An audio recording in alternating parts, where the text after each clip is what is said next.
Other plans aimed at ramping up trade within the BRICS group include developing a BRICS calendar for trade and investment promotional events. BRICS accounted for 7% of global trade in the year 2000 and has grown to about 30% of global trade currently. The BRICS Business Council says there is scope for more growth. It says work has been done to identify intra-BRICS sector networks, promote trade missions and showcase investment projects. The group says a so-called airlift strategy is also on the cards to promote connectivity and trade between the member countries. We have proposed what we call an airlift strategy.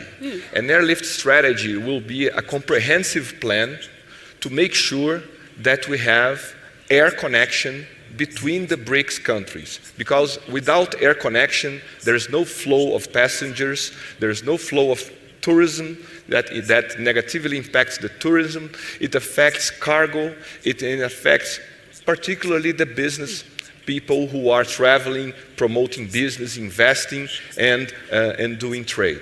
The South African chapter says the next wave of global growth will come from Africa.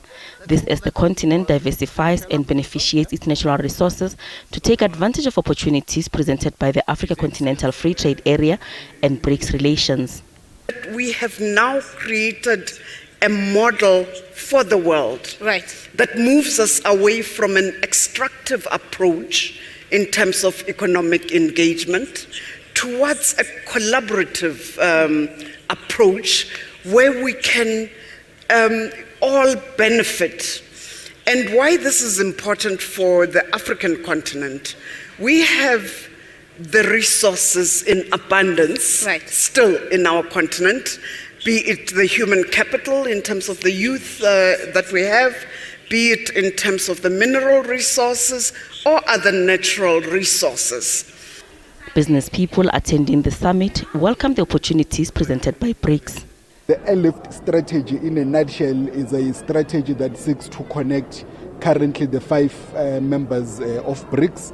But if you get the other applicants of BRICS being approved, of course the pool of the connection grows quite substantially. We saw a number of MOUs signed, which again talks to the value that is emanating from the bilateral and the multilateral agreements that are coming out from this BRICS partnership. So for us, we are happy with the progress. When you look at BRICS and also the mobility and the freight, cross-border freight, it's really helping us and the ease of doing things in Africa.